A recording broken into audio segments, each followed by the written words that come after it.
नमस्कार. एक धक्कादायक आणि खळबळजनक माहिती समोर येते. मंचर पोलीस ठाण्यामध्ये पहाटे एक गुन्हा दाखल झालेला आहे. 26 सूत्रांकडून जी माहिती मिळाली, 26 आरोपींची नावं या गुन्ह्यामध्ये निष्पन्न झालेली आहे. फूड आणि ड्रग्ज डिपार्टमेंट, जे FDA डिपार्टमेंट आहे, तसेच LCB स्थानिक गुन्हे शाखेच्या पथकाने ही कारवाई केलेली आहे. मंचरमध्ये एका व्यक्तीला अगोदर ताब्यात घेण्यात आलेलं होतं. या व्यक्तीचा व्यवसाय आहे का काही केमिकल वगैरे विकण्याचा.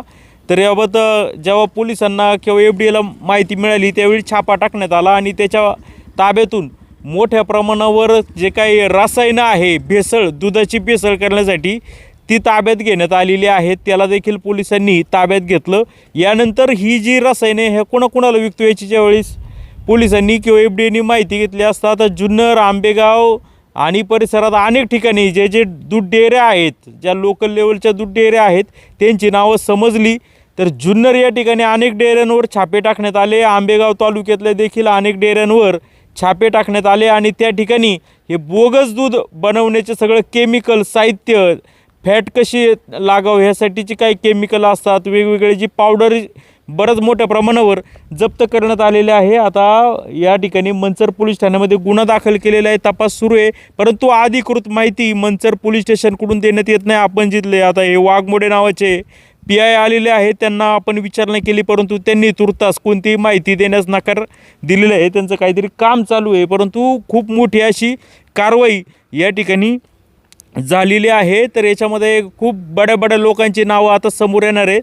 मला जी माहिती मिळाली, काही पत्रकार मित्रांनी देखील माहिती दिली, त्यानुसार या ठिकाणी 13 आरोपींना ताब्यात घेतलेलं आहे. त्यांना घोडेगाव पोलीस ठाण्यामध्ये घोडेगाव न्यायालयामध्ये नेण्यात आलेलं आहे. मग त्यानंतर आता पुढं त्यांचा PC मिळते, काय मिळते ते होईल. परंतु खूप मोठं भांडाफोड झालेलं आहे.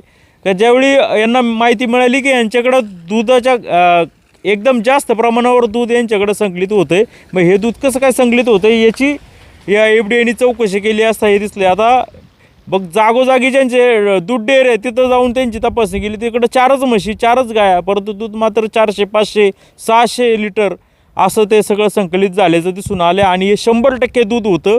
हे सगळं भेसळयुक्त होतं. याच्यामध्ये एक थेंबसुद्धा ओरिजिनल दुधाचा नव्हता.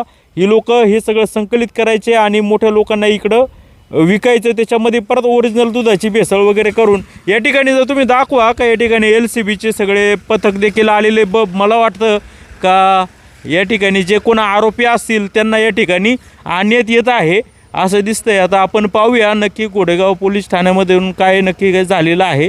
तर या ठिकाणी आपण पाहतोय का ही सगळं जी ताब्यात घेण्यात आलेली लोकं होती त्यांना मोठ्या बसने, पोलीस व्हॅनने या ठिकाणी घोडेगाव न्यायालयामध्ये हजर करण्यात आलेलं होतं. आता ही जी लोकं आहेत की या ठिकाणी मोठ्या प्रमाणावर भेसळयुक्त जी रसायनं यांच्याकडं आढळून आलेलं आहे. तर नक्की काय माहिती आहे ते देखील आपण घेणार आहोत. तर बहुतेक गाडी आता पुढे नेलेली आहे. आपण दाखवूया की तिला जरा झूम करून दाखवा. मोठ्या प्रमाणावर आता काही लोकांनी तोंड देखील झाकण्यास सुरुवात केलेली आहे. परंतु खूप मोठी म्हणजे एखाद्या जीविताशी खेळ करण्याचा उद्योग या ठिकाणी सुरू होता. तर पाहूया, इकडे कॅमेरानं पहिलं माणूस दिसतंय.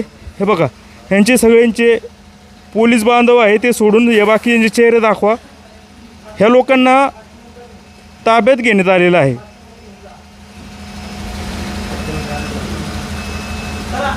LCBने काल रात्रभर ही कारवाई केलेली आहे.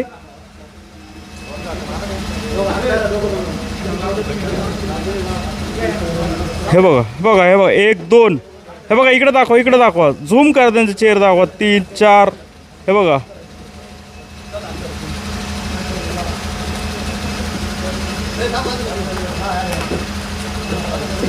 इकडे कर.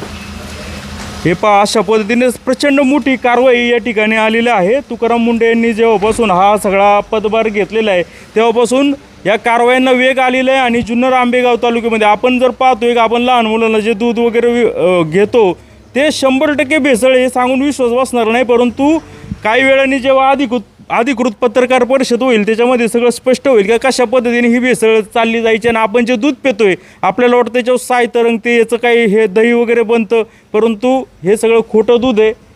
आणि लोकांच्या जीविताशी खेळ करण्याचा हा उद्योग चालू होता. हे सगळी जी लोकं होती हे डेअरींचे मालक आहे परिसरातल्या.